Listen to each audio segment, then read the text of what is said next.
Mientras los glóbulos rojos son arrastrados a gran velocidad por una fuerte corriente de sangre, los leucocitos ruedan lentamente sobre las células endoteliales de la pared del vaso sanguíneo. Las P-selectinas de las células endoteliales interactúan con PSLG1, una glucoproteína presente en las microvellosidades del leucocito. Los leucocitos, empujados por la corriente sanguínea, se adhieren y ruedan sobre las células endoteliales porque las conexiones existentes entre unos y otras se rompen y se forman continuamente.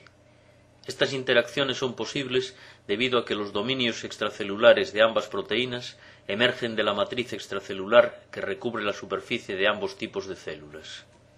La cara externa de la bicapa lipídica está enriquecida en esfingolípidos y fosfatidilcolina. Balsas enriquecidas en esfingolípidos, elevadas con respecto al resto de la membrana, reclutan proteínas de membrana específicas.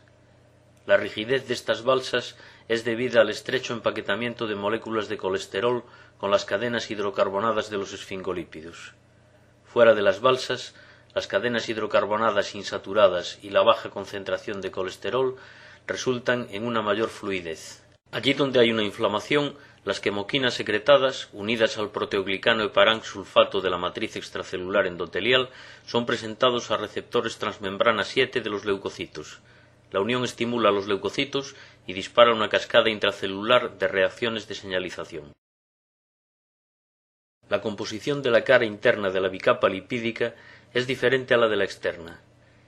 Mientras que algunas proteínas atraviesan la membrana, otras están ancladas a su cara interna mediante enlaces covalentes con las cadenas de ácidos grasos o unidas por enlaces no covalentes a otras proteínas de membrana. Los complejos proteicos unidos a la membrana son esenciales para la transmisión de señales a través de ella. Debajo de la bicapa lipídica, tetrámeros de espectrina, organizados en redes hexagonales, están anclados a proteínas de membrana. Esta red forma el esqueleto de la membrana, el cual contribuye a su estabilidad y a la correcta distribución de las proteínas de membrana. El citoesqueleto está constituido por redes de proteínas filamentosas, que son responsables de la organización espacial de los componentes del citoplasma. En el interior de las microvellosidades, filamentos de actina se disponen en haces paralelos estabilizados por proteínas de interconexión. A mayor profundidad en el citosol, la red de actina adquiere una estructura de gel, estabilizada por diversas proteínas que se unen a la actina. Los filamentos interconectados por complejos proteicos crecen alejándose de la membrana por adición de monómeros de actina a los extremos en crecimiento.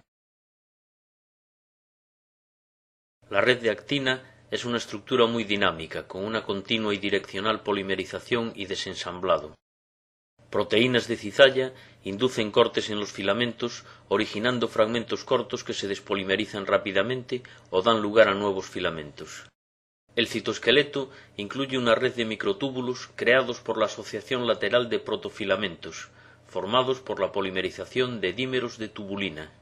Mientras que los extremos en crecimiento de algunos microtúbulos se extienden hacia la membrana plasmática, otras proteínas estabilizan la estructura curvilínea de los protofilamentos de otros microtúbulos, dando lugar a su rápida despolimerización por el mismo extremo. Los microtúbulos proporcionan caminos por los que vesículas membranosas se desplazan desde la membrana plasmática o hacia ella.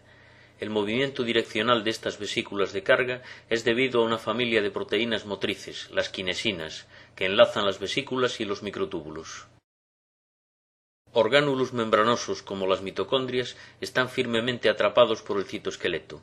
Las mitocondrias cambian continuamente de forma y su orientación está parcialmente determinada por su interacción con los microtúbulos. Todos los microtúbulos se originan a partir del centrosoma, una estructura fibrosa que contiene dos centriolos cilíndricos y que está ubicada en las proximidades del núcleo.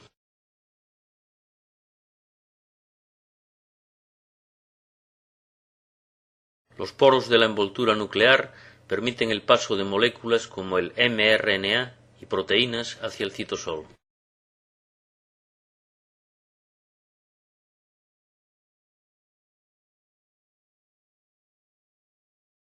Aquí, ribosomas libres traducen las moléculas de RNA mensajero a proteínas. Algunas de estas proteínas van a residir en el citosol. Otras se asociarán a proteínas citosólicas especializadas y serán importadas por mitocondrias u otros orgánulos. La síntesis de proteínas de secreción y proteínas integrales de membrana es iniciada por ribosomas libres, que luego se anclan a translocadores de proteínas situados en la superficie del retículo endoplasmático. Estas proteínas pasan a través de un poro acuoso en el translocador. Las proteínas de secreción se acumulan en la luz del retículo endoplasmático, mientras que las proteínas integrales de membrana quedan incrustadas en la membrana de este orgánulo. Las proteínas son transportadas desde el retículo endoplasmático al aparato de Golgi mediante vesículas que se desplazan a lo largo de los microtúbulos.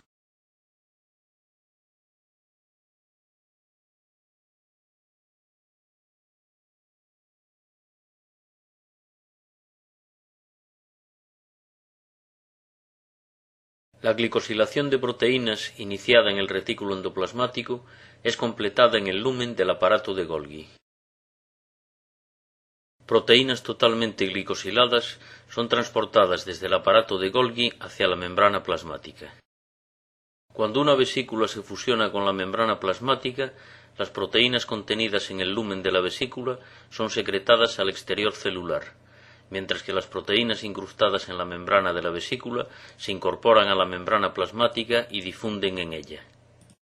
Allí donde hay una inflamación, las quemoquinas secretadas por las células endoteliales se unen al dominio extracelular de los receptores acoplados a proteínas G. Tal unión provoca un cambio conformacional en el dominio citosólico del receptor, con la consecuente activación de una subunidad de la proteína G. La activación de esta subunidad origina una cascada de activación de proteínas que a su vez provoca la activación y agrupamiento de integrinas dentro de las balsas lipídicas.